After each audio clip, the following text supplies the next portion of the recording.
they're in a bit of a difficult position because the Russian demands are non-starters, right? And everyone on the Western side, on the NATO side, agrees that they're non-starters, and yet here is Putin and Russia kind of with all the cards, with this massive troop buildup on the Ukrainian border. So the question then comes down to, if Putin decides to go ahead and invade, what do you do?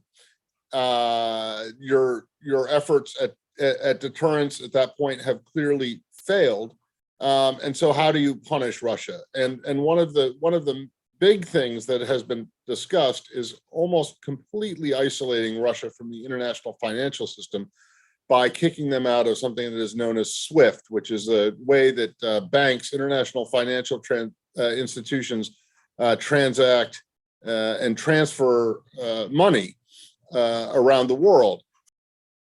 While the measures that are being contemplated, including that one, are significant and would cause major damage to Russia's economy, they would also have ripple effects beyond, particularly in Europe, but also in Asia, and also here. There's a lot of, the Russian businesses are everywhere.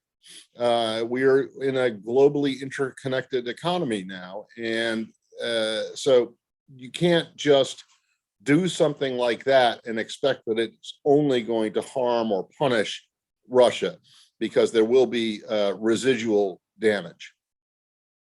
You could just stick it in the Russians' face and say, go ahead and invite Ukraine to join NATO, in which case Ukraine would be covered by Article 5, which is the mutual self-defense clause in the alliance, which means that, an attack on one is an attack on all. It's only been invoked one time before. That was after 9/11, when the US was attacked.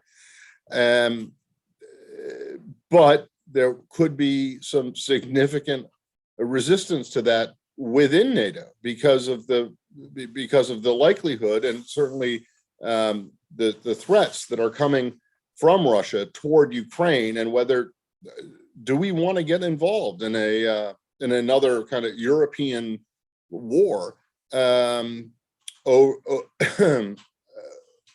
over something like this.